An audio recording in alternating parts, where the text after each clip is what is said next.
Right now, wide receiver 74 on keep trade cut. You can get him for about a mid to late third round pick, a guy that his contract is up. We talk about contract situations, right? So Okay, this is could not be the guy going that to I'm a thinking. could be All right. going to a new team next year. We are talking about the one Darnell Mooney.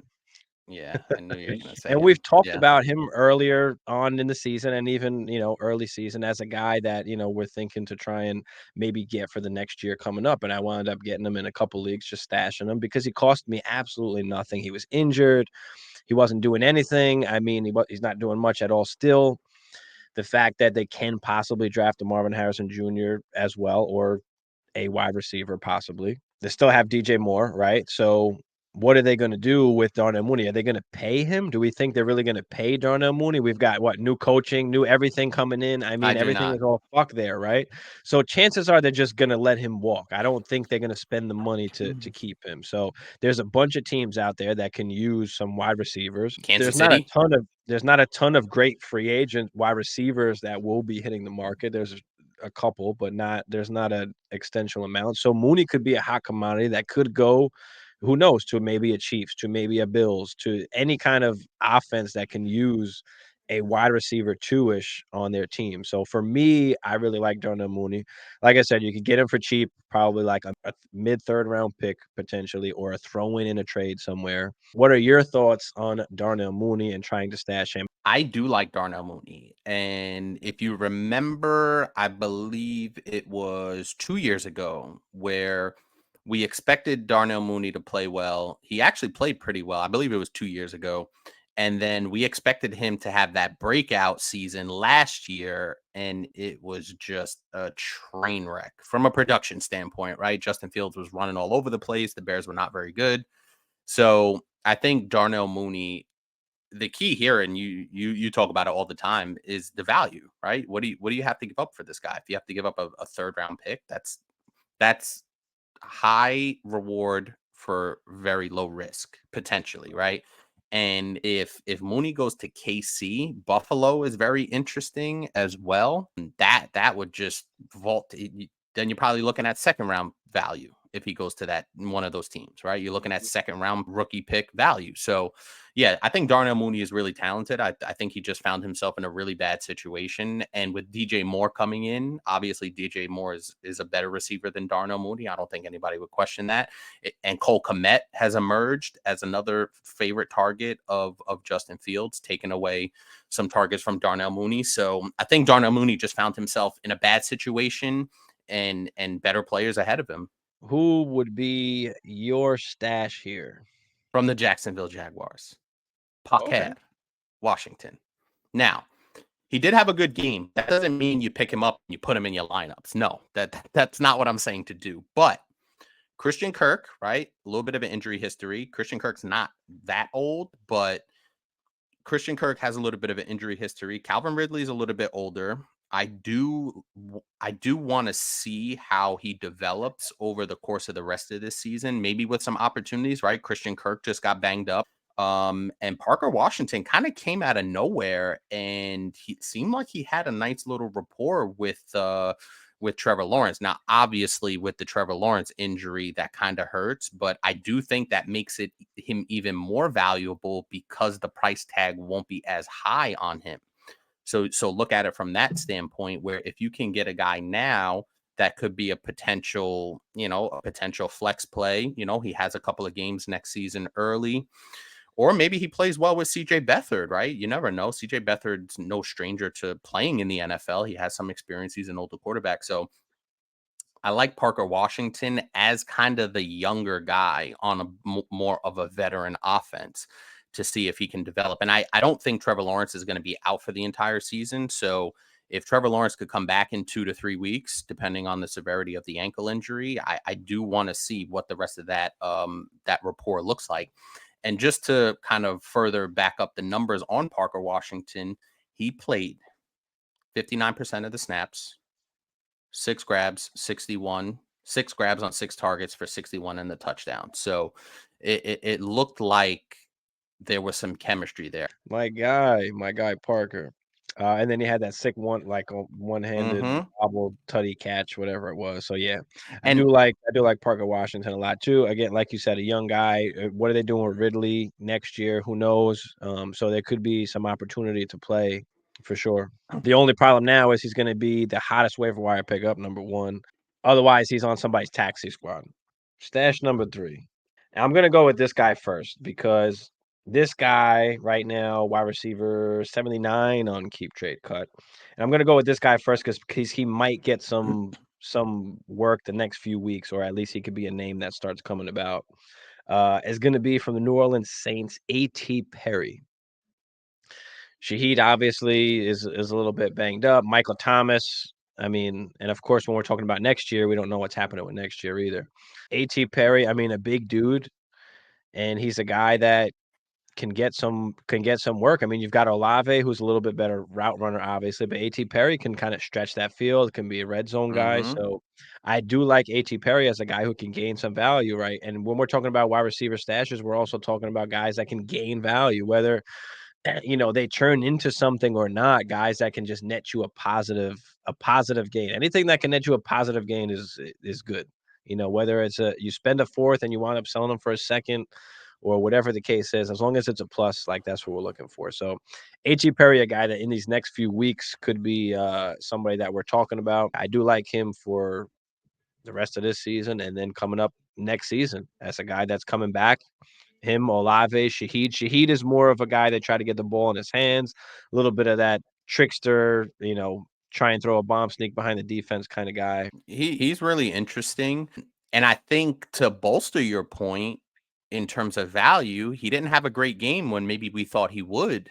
So he might still be left out on waivers. He still might be available. So, as opposed to my guy Parker Washington, who had a good game, is going to be a hot pickup from your perspective, and everybody out there. A.T. Perry didn't have a great game. So he might still be out there in a significant amount of leagues where he's not going to be as hard to grab up, or you might not have to blow as much fab on an Mhm. A.T. Perry as you would a Parker Washington. So I think that just further, kind of bolsters your point.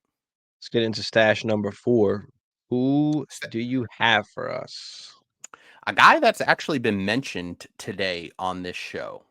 Oh, wow, okay. Um, an interesting guy. I didn't really know a lot about him until I saw him kind of jump off my screen a little bit. I'm a Packers fan. Everybody knows it. I'm going with my guy, the hometown kid, Dontavian Wicks. And the Mm, reason and the reason why I say that is not so much because he plays for the Packers, but because of all the things that we talked about before we started this segment was the organization, right? The Packers produce good wide receivers, and especially wide receivers that are not drafted in the first round because we don't take any. And Christian Watson can't stay on the field. It's that simple. So there's mhm. going to be opportunities, obviously, outside of Dobbs and outside of Jaden Reed. There's going to be some opportunities for other guys to get into the mix. And Jordan Love has been finding Dontavian Wicks on key third down plays. It seems like he trusts him in critical situations. I'm not saying Dontavian Wicks is going to be fantasy relevant just yet. But I do think there could be an opportunity with the injuries to Christian Watson all the time for Dontavian Wicks to make an impact on that team. And if he slots in as the wide receiver 3 on a really improving offense, I like some of that. I was looking up his snap percentage and all of that good stuff. It's hovering. It was really good early on. So without Christian Watson, right, for the first couple of games, he was 62%, 50%, 66%, 58%. Once Christian Watson came back, it fell into the mid to low 20s, 30%, 40%. So I think the Christian Watson correlation is real, where when Christian Watson doesn't play, Dontavian Wicks is going to be on the field mid 50s to 60% of the time, which I love. So there's a little bit of correlation to the Christian Watson injury and Dontavian Wicks being on the field. And what's even more interesting is even though Dontavian Wicks wasn't on the field as much with Christian Watson back, he's actually produced a lot better. Like his yards per catch are 17, 7, 12 and a half, 12.5, 18, and nearly 11.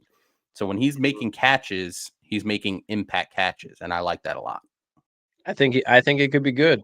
And again, these aren't guys that we think are gonna be the next, top 10 wide receivers. They're not the Justin Jeffersons or anything like that. We just think that these guys that we're talking about here are guys that can gain value going into next season or at next season some point, or can help you and that really don't cost you much right now. So guys that you can get for, extremely cheap. And we'll talk about a ton of more guys as we get into, the off season and all that, where guys are tremendously cheap, at that point. And just to put a little cherry on top of that, on what you said, is some of these guys as well, if they do play well when they get the burn, they can be that cherry on the top that you add to something, right? Like that's something that we haven't Mhm. talked about, going through this. So if you add a Dontavian Wicks on top of it, if you add a Parker Washington coming off a good game, or some of these guys that have, not great production, but you've seen them go out there and make some plays,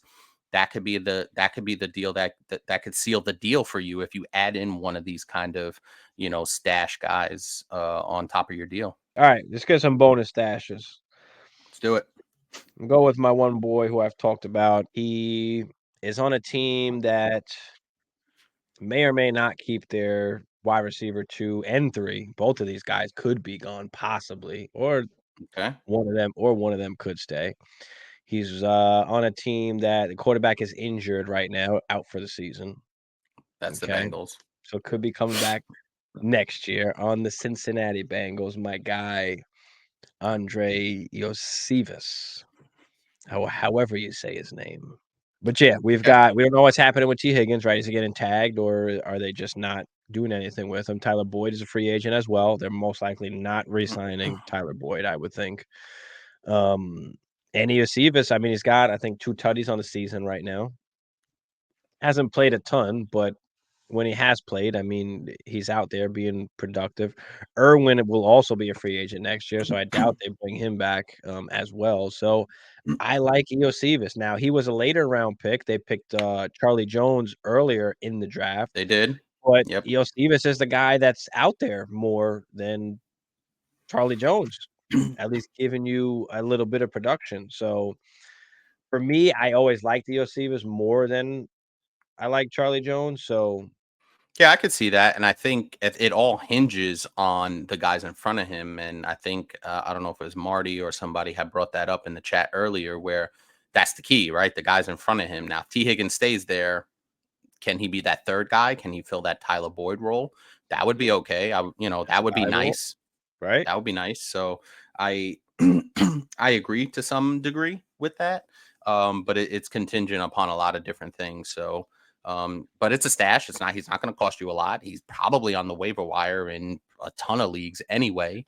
So you won't even have to trade for him. You could just go pick him up for free and stash him somewhere. So yeah, I don't mind that for the value potential anyway. Exactly. We're just looking at possible, best case scenario where he can gain some value. That's what we're looking for. We're looking for a value gain. And Iosivas, wide receiver, 107 on keep trade cut. This guy is currently the number 111th ranked receiver. Plays on a team with probably the worst quarterback play we've seen in recent vintage, very recent vintage, or Okay. no, just vintage at period, whatever. I went to look at it. He had a solid game his last game. But when I dove a little bit deeper into it, he's on the field for a significant portion of the game. This Mhm. is wide receiver from the New York Jets, Xavier Gipson. Yeah. Yeah. I like it. And the reason why I said that was I'm looking ahead a little bit, right? Because a lot of receivers outside of Garrett Wilson on the Jets are not being rostered. Like it's just that simple because of the quarterback play. It's absolute dog shit. Mhm. Alan Lazard is not it. Okay. He's not. Now, I know he's Aaron's boy, but Alan Lazard's not it. Right. And outside of Garrett Wilson, you need some upside. Xavier Gipson, I believe, especially with Aaron Rodgers potentially coming back this season and maybe into next season, will give you some upside. Check these numbers out. Since week 9, He's played 58, 68, 79, 72, and 71% of the snaps. That's a nice, solid, healthy number. Give me some Xavier Gibson as a nice stash. Wide receiver 70 right now on Keep Trade Cut Okay. of the Tampa Bay Bucks, Mr. Trey Palmer. Ooh, okay. I like We that. don't know what's happening with Evans, right? Apparently, he said he didn't wanna sign back if he wasn't signed beforehand, so we'll see what happens this offseason if he winds up staying there or if he winds up going somewhere else. Regardless, I mean, he's been pretty involved all Mm-hmm. season long. I mean, he's gotten targets all of the last games. He's got 2 tutties on the season, but he's extremely cheap in a pretty crowded wide receiver room at the moment, and people Mm-hmm. are loving Mike Evans right now, and Godwin ain't doing jack. So Trey Palmer's kind of a guy that's like a little bit low on the radar that you can try and get right now, where because people don't really need him right now. He's not putting up points, right? So can you somehow sneak this guy away from a team if he's on a team, depending how deep obviously your league is and your format, depending. He may be on waiver wire, who knows? But Trey Palmer is a guy that I'm looking at for next year by situation that Evans is not there and it's Godwin, and who knows if they bring in somebody else, who knows if they draft somebody else, but there's a chance that Trey Palmer has a role on that offense somehow for next season. So nice stash for me. Probably cost you late third, mid third at most. I mean, it cost you a third round pick. So I'll take that shot on Trey Palmer, by situation that he increases in value. Yeah, I like that. And I like the fact that as a rookie, since week 3, he's been on the field for at least 64% of the snaps in every single game. That matters because he's Yeah. getting good, valuable burn out there. He's Mhm. he's learning from Mike Evans and Chris Godwin. That can't hurt you in Yep. any situation. So I really that's a really nice pick.